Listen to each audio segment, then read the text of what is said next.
욕심내서 투자했다가 하필 고점에 물려가지고 손절이라고 하죠. 이렇게 손실 내고 매도를 한 쓰라린 기억이 있습니다.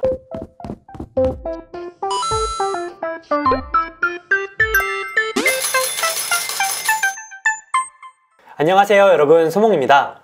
여러분, 혹시 목재코인이라는 말 들어보셨나요? 요즘 목재, 그러니까 나무 가격이 엄청난 급등세를 이어가고 있어서 화제가 되고 있는데요. 여기 초록색 그래프가 목재이고요. 그 위에 있는 그래프가 금 가격을 나타내는 그래프인데, 이게 거의 30년 기간을 나타내는 그래프인데, 금이 최근 20년 오른 거를 불과 1년 만에 목재 가격이 4배 올라서 지금 엄청나게 뉴스들이 많이 나오고 있는데요. 보시면 이건 최근 1년 동안의 주요 원자재 수익률 변화입니다. 압도적으로 1등이 목재, 무려 4배가 넘게 올랐고요. 유가, 그러니까 기름 가격도 2배 이상, 옥수수, 그리고 구리 등등 주요 원자재 가격이 가리지 않고 다 오르고 있는 모습입니다. 여기 있는 이 사진도 되게 흥미로워서 가져왔는데요. 말 그대로 차보다 목재가 더 귀한 모습이죠. 차에다가 나무 목재를 이렇게 실어놨는데, 그러면 차가 완전히 다 상할 것 같은데, 그래도 이제 목재를 이렇게 실어놓은 걸 볼 수 있습니다. 그래서 일명 인터넷에서는 이걸 목재 플렉스 하는 사진이라고 얘기를 하더라고요. 그 밖에도 이렇게 지금 목재 앞에서 식사를 하는 모습인데, 말 그대로 목재 덕분에 부자 됐다, 이런 상징적인 사진이 되겠죠. 지금 오죽하면은 이 목재 가격이 오르니까 도둑까지 기승을 부린다고 합니다. 지금 연일 이 목재 가격이 사상 최고가를 갱신하고 있고, 그러니까 나무로 집을 짓는 이 미국의 단독주택 특성상 이제 가격이 계속해서 오르고 있는 상황입니다. 당연히 코로나 사태가 길어질 줄 알고 아무도 집을 안 사겠거니 생각하고 이 목재 생산을 줄였는데, 정작 지금 주택 수요가 급증하면서 덩달아서 목재 가격이 더욱더 강하게 오르고 있는 상황인데요. 관련 기업의 CEO가 최근 인터뷰에서 진짜 이런 상승세는 처음 본다 라고 말하기도 했습니다. 이 세계 최대 목재 생산 기업 중에 하나가 이제 캐나다에 상장이 돼 있어요. 아쉽게도 미국엔 없는데, 이 기업도 당연히 지금 목재 가격 덕분에 연달아 신고가를 갱신하고 있는 상황이고, 이 붐을 타고 캐나다 기업인데 미국 공장을 추가로 확대하겠다, 추가로 투자하겠다, 이렇게 밝히기도 했습니다. 이런 원자재 가격 급등세가 일시적인 걸 수도 있잖아요. 그런데 관련 분야 종사자들 혹은 업계 대표들은 이제 이 현상이 조금 더 지속될 수 있다, 조금 더 오래 갈 것 같다 라고 공통된 전망을 내놓고 있는데요. 당연히 주택 건설 분야 쪽에서 가장 밀접하게 이 분위기를 느끼고 있는 이 CEO도 지금의 이 현상이 지금 집 짓는 게 갑자기 되는 게 아니기 때문에 생각보다 이 원자재 가격 급등 현상, 집값 상승세가 좀 더 지속될 수 있을 것 같다 라고 밝히기도 했고요. 그러다 보니까 당연히 지금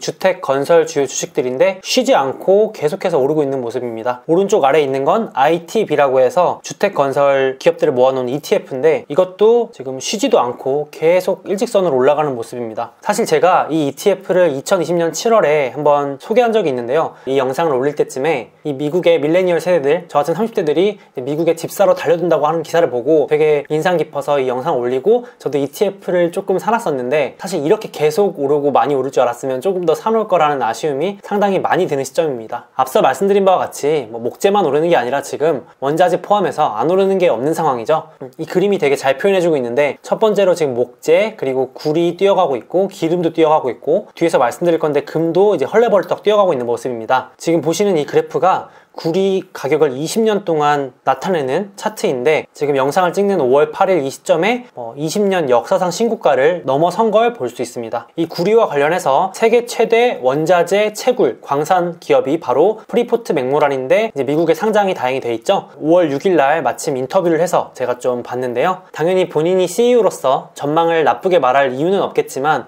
그래도 지금 앞으로도 구리에 대한 수요가 많아질 수밖에 없기 때문에 아주 긍정적인 전망을 하고 있다, 이렇게 밝혔는데요. 보시면 오른쪽에 정리되어 있습니다. 구리의 쓰임새라고 해서 요즘 탄소 중립, 탄소 감축, 친환경 언급 많이 하는데, 결국 이러한 친환경 정책 자체가 구리의 쓰임을 많게 하는 거다. 미국에서 밀고 있는 인프라 정책, 5G, AI 종 기술 통신하는데 구리가 안 쓸 수가 없다. 전기차도 포함이죠. 그래서 향후에 구리의 쓰임새는 많아질 수밖에 없다 라면서 아주 전망을 좋게 하고 있는 모습입니다. 여기 실제로 보시면 두 개의 차트가 겹쳐져 있는데 거의 똑같이 움직이는 거 보이시죠? 정확히 말씀드리면 여기 하늘색이 방금 말씀드린 프리포트 맥모란이라는 기업이고, 보라색이 구리 선물 가격입니다. 지금 거의 똑같이 오르락내리락 하는 거 보이시죠? 보시는 것처럼 사실은 코로나 이전에는 그렇게 이 경기 민감주라든지 광산주, 원자재 흐름이 그렇게 좋지는 못했었던 걸로 제가 기억을 하는데, 오히려 2020년 3월 코로나로 인한 폭락 이후에 돈 풀기와 함께 경제회복 기대감으로 일직선으로 오르고 있는 걸 볼 수 있습니다. 진짜 많이 올랐네요.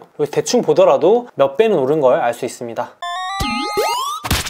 당연히 반대의 입장도 있겠죠. 요즘 원자재부터 해서 각종 자산들이 안 오르는 게 없다 보니까 이제 부정적인 의견들도 많이 나오고 있는데요. 대표적으로 아이러니하게도 오히려 원자재가 이렇게 오르면 오를수록 경제에 쇼크를 줄 거고 주가에도 안 좋을 수 있다. 원자재가 급등하면 오히려 원자재 주식들도 같이 빠질 수 있다. 이렇게 주장하는 입장들도 있는데요. 여기 보시는 파란색 그래프가 이제 원자재 지수인데 이 원자재 지수가 오를수록 당연히 물가도 따라 올라가기 때문에 이렇게 물가가 올라가게 정부라든지 금융기관에서 놔두지 않을 것이기 때문에 이렇게 올라가는 것이 더 안 좋을 수 있다. 이런 입장도 있는 상황이고요. 비슷하게 오늘 아침에 미국의 재무부 장관이 나와서 당장 최근에 나온 숫자들은 좀 약하지만 자기가 봤을 때는 내년 정도면 충분히 고용이 완전히 회복될 것 같다. 이렇게 밝히니까 시장에서는 이렇게 되면 오히려 빨리 돈 거두는 거 아닌가? 금리 인상하는 거 아닌가? 하면서 긴가민가 하면서 지금 우려도 하고 눈치도 보고 있는 모습이 보이고 있는 상황입니다. 이런 경제회복 기대감과 더불어서 풀린 돈이 더 따라 붙어서 원자재 관련 주식들 또 그 주식들이 모여있는 ETF까지 엄청난 급등세를 보이고 있는데요. 이번 한 주 동안 주요 ETF 순위를 매겨봤는데 상위권에 있는 기업들이 거의 다 원자재 관련 ETF입니다. 가장 많이 오른 분야가 이 오일, 이 기름 관련된 기업들을 모아놓은 ETF, 또 원자재 채굴, 구리, 철강, 옥수수, 은, 금, 그리고 에너지,